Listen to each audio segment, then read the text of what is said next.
Hello friends, Gayatri క్రియేషన్కు స్వాగతం. గాయత్రి క్రియేషన్లో ఈరోజు మనం అవిసె గింజల కారం పొడి ఏ విధంగా తయారు చేయాలో తెలుసుకుందామండి. ఇది రెండో రకం. మొదటి రకం ఇది వరకు మన ఛానల్లో నేను చేసి పెట్టినాను, లింక్ ఇస్తాను, అది కూడా చూడండి. ఇది రెండో రకం. దీని ప్రత్యేకత ఏమంటే దీంట్లో గుమ్మడి విత్తనాలు, బుడంకాయ విత్తనాలు కూడా కలిపి చేస్తున్నాను. ఇది మంచి హెల్దీ కూడా. ఇది చాలా బాగుంటుంది, ఈజీగా చేసుకోవడం. దీనికి కావాల్సిన పదార్థాలు అవిసె గింజలు, బుడంకాయ విత్తనాలు, బూడిద గుమ్మడికాయ విత్తనాలు, కొబ్బరి. వీటిని మనము డ్రై రోస్ట్ చేసుకుందాం. మన ఇంట్లో ఏదో గ్లాస్ కొలత పెట్టుకోవాలని ఉంటుంది కదండి, దాంతో కొలత పెట్టుకుందాం. నేను ఈ గ్లాస్ కొలత పెట్టుకున్నాను. ఈ గ్లాస్తో 2 గ్లాసులు అవిసె గింజలు, 3/4 గ్లాసు బుడంకాయ విత్తనాలు, 3/4 గ్లాసు బూడిద గుమ్మడికాయ విత్తనాలు, 3/4 గ్లాసు కొబ్బరిని తీసుకున్నాను. ఇవి డ్రై రోస్ట్ చేసుకుందాం. ఇప్పుడు ముందుగా స్టవ్ వెలిగించుకొని బాణలు పెట్టుకుందాం. అవిసె గింజలను వేసి బాగా వేయిద్దాం. ఇవి నల్లగా ఉంటాయి, వేగిందో లేదో మనకు తెలీదు. కాకపోతే ఇవి బాగా వేగినప్పుడు చిటపటలాడుతూ ఉంటుంది, మంచి స్మెల్ కూడా వస్తుంది. మీకు మరీ అనుమానం వస్తే 2 గింజలను బాగా ఊపి నోట్లో వేసుకోండి. బాగా వేగినవి టేస్ట్ బాగుంటాయి. ఇవి బాగా వేగినాయండి. దీన్ని ఈ పళ్ళెంలో వేసుకుందాం. బుడంకాయ విత్తనాలు వేసుకుందాం. ఇవి కనుక్కోవడం చాలా ఈజీ అండి. ఇవి తెల్లగా ఉంటాయి, చిటపటలాడుతుంటుంది, కలర్ కూడా మారుతుంది, తొందర కూడా వేగుతాయి అన్నమాట. దీన్ని కూడా బాగా వేయించి మంచి స్మెల్ వస్తుంది అప్పుడే. ఇవి బాగా వేగినాయండి. వీటిని ఈ పళ్ళెంలో వేసేసుకుందాం. బూడిద గుమ్మడికాయ విత్తనాలను వేసుకుందాం. ఇవి మందంగా ఉంటుంది, కొంచెం వేగడం టైం పడుతుంది. వీటిని కూడా వేయిద్దాం. 2 గింజలు తీసుకుందాము. గింజలు ఇలా ఒత్తంగానే అది 2 ముక్కలు అయిందంటే బాగా వేగిందని అర్థం. ముక్కలు కాలేదనుకోండి అంటే ఇంకా వేగాలని అర్థం. ఈ విధంగా మనం దీన్ని కనుక్కోవచ్చు, టైం పడుతుంది. ఇది బాగా వేగిందండి. ఇప్పుడు ఒక 5-6 వెల్లుల్లి రెబ్బలను వేసుకుందాం. ఇది ఆప్షనల్, వేసుకుంటే టేస్ట్ బాగుంటుంది. వీటిని కూడా వేయిద్దాం. ఇది చివరిలో వేసుకోవాలి.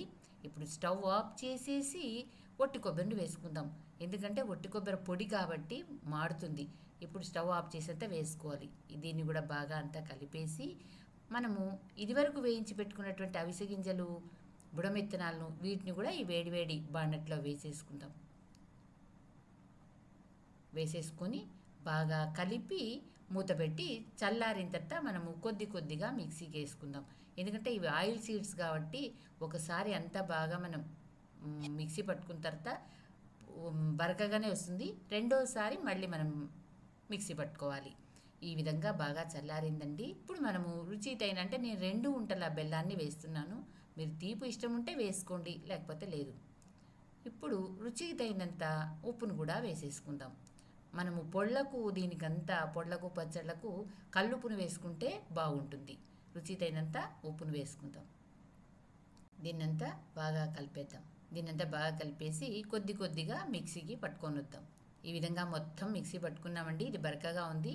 ఇప్పుడు మనకు తగినంత కారాన్ని వేసుకుందాం. నేను 5 స్పూన్ల కారం వేస్తున్నాను. ఉప్పు కారం అనేది మీ టేస్ట్ని బట్టి మీరు అడ్జస్ట్ చేసుకోండి. ఇదంతా మళ్ళీ ఒకసారి చేత్తో బాగా కలిపి మళ్ళీ కొద్దిగా మెత్తని పొడిలాగా మిక్సీ పట్టుకొని వద్దాం. ముందుగా మీకు మాట, నా ఛానల్లోని కథలు మరియు వంటలు మీకు నచ్చినట్టయితే ఓ లైక్ చేయండి. మీ బంధువులకు, స్నేహితులకు, తెలిసిన వాళ్లకు షేర్ చేయండి. మరిన్ని టేస్టీ వంటల కోసం, మరిన్ని మంచి కథల కోసం గాయత్రి క్రియేషన్ సబ్స్క్రైబ్ చేసుకోండి. ఇప్పుడు రుచి ఎలా ఉందో కొంచెం చూడండి. నాకు కొంచెం ఉప్పు కారం తక్కువ అనిపించింది కాబట్టి కొద్దిగా ఉప్పును వేసుకుంటున్నాను, అలాగే కారాన్ని వేసుకుంటున్నాను. ఉప్పు కారము ఇప్పుడు టైంలో మనము చూసి అడ్జస్ట్ చేసుకోవాలి. ఇదంతా బాగా మళ్ళీ ఒకసారి కలుపుకున్న తర్వాత కొద్దిగా మెత్తని పొడిలాగా మిక్సీ పట్టుకొని వద్దాం. ఇలా మొత్తము మిక్సీ పట్టుకున్నామండి. ఇది క్వాంటిటీ ఎక్కువ ఉంది కాబట్టి మనము 2 సీసాల్లో ప్రిజర్వ్ చేసి పెట్టుకుందాం. ఒకటి మన టేబుల్ పైకి, చిన్న సీసాలో మనం టేబుల్ పైకి పెట్టుకుందాం. పెద్ద సీసాలో ఎత్తి పెట్టుకొని మూత పెట్టుకుందాం. ఎందుకంటే ఎప్పుడు మూత తెరిచి వాడడం వల్ల అది స్మెల్ అనేది పోతుంది, ఫ్రెష్గా ఉండదు. కాబట్టి ఇలాంటి చిన్న సీసా టేబుల్ పైకి, పెద్ద సీసా మనము ఎత్తి పెట్టుకోవడానికి, పెద్ద సీసాలోంచి అప్పుడప్పుడు తీసి వాడుకుంటున్నాం. ఇంతే అండి. ఈ విధంగా మనము తయారు చేసుకోవచ్చు. ఈ అవిసె గింజల కారం పొడిని మీరు తయారు చేసి మీకు ఎలా కుదిరిందో నాకు కామెంట్స్ రూపంలో తెలపండి. Thank you for watching.